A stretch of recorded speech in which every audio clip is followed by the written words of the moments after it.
Bonjour à tous et bienvenue dans un nouveau Parole d'experts. Nous avons la chance d'être en compagnie de Monsieur Eric Verlinden, Bonjour. qu'on commence à bien connaître et qui nous donne des bons conseils en immobilier. Et justement, aujourd'hui, on avait envie de parler rendement. Ça, c'est quand même un terme phare du vocabulaire immobilier. C'est comment peut-on obtenir un rendement en investissant dans l'immobilier?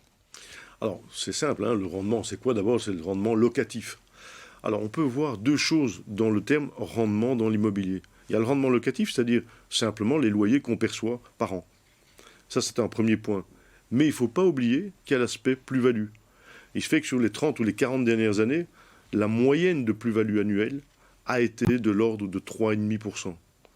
Donc même si on prend aujourd'hui un taux plus faible, parce qu'il se pourrait que ça se calme un petit peu, et qu'on prend 2,5%, ça reste à cumuler avec le rendement locatif que l'on a perçu. Donc les deux ensemble, on arrive facilement à des taux qui sont de l'ordre de 5,5%.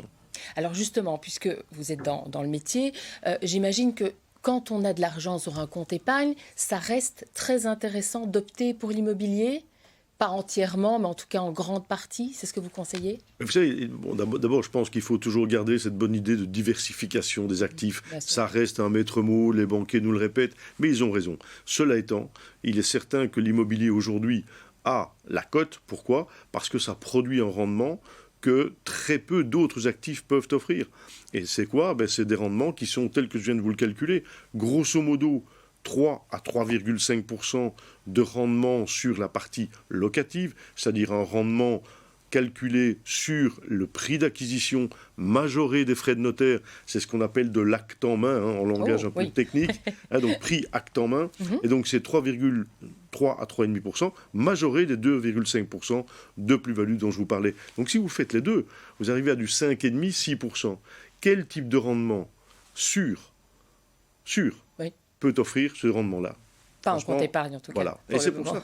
C'est la raison pour laquelle on parle très souvent en immobilier de l'effet TINA. L'effet TINA, c'est « there is no alternative ». Et c'est vrai qu'aujourd'hui, c'est un petit peu le cas. Et c'est aussi la raison pour laquelle l'immobilier connaît une telle croissance, un tel boom. Alors justement, pour bien placer son argent dans l'immobilier, est-ce qu'il y a un truc? Est-ce qu'on peut dire que le principal, c'est par exemple la localisation du bien? Ou est-ce qu'il y a d'autres arguments ou d'autres éléments à prendre en compte? Je dirais, au-delà de la localisation, c'est plutôt la qualité du marché locatif. C'est ça qu'il faut regarder en premier lieu. Et c'est donc l'adéquation du bien que j'achète par rapport à la demande locative dans l'endroit où j'achète. Donc il n'y a pas un type de bien unique qu'il faut acheter, il y a simplement une corrélation entre les deux. Et toujours se poser la question, est-ce qu'il y a bien un marché locatif à cet endroit-là? Parce que finalement, si vous investissez, c'est pour louer. Il faut donc qu'il y ait de la demande locative. Et cette demande locative, elle va se mettre à la fois en type de bien, il y a une chambre, des studios, des deux chambres, à la fois en type de bien, et à la fois en termes de localisation. Donc les deux paramètres sont à prendre en considération. Ça veut dire que si on investit, je dirais à la campagne, c'est mieux d'acheter des petites maisons. Et si au contraire on investit dans une ville universitaire, l'idée de faire des cotes ou des petits appartements a du sens. Je vous dirais que, en tout cas, je ne conseillerais ni l'un ni l'autre. Pourquoi? Parce que le marché locatif, il est où? Il est principalement dans les villes. Donc déjà, je n'investirai pas dans les centres trop externes et extérieurs aux grandes villes, que ce soit Bruxelles, Anvers, Gand ou Liège. Donc, urbain. D'accord. Et deuxième élément, les codes d'étudiants dont vous parlez, c'est déjà beaucoup plus une niche dans l'investissement immobilier. Donc il faut rester avec des choses qui ne sont pas justement des phénomènes de niche.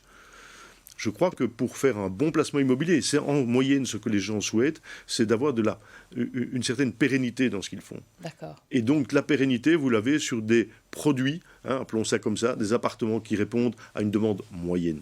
Eh bien voilà, de bons conseils encore aujourd'hui de votre part, Monsieur Verlinden, et on se retrouvera très vite pour un autre Parole d'expert.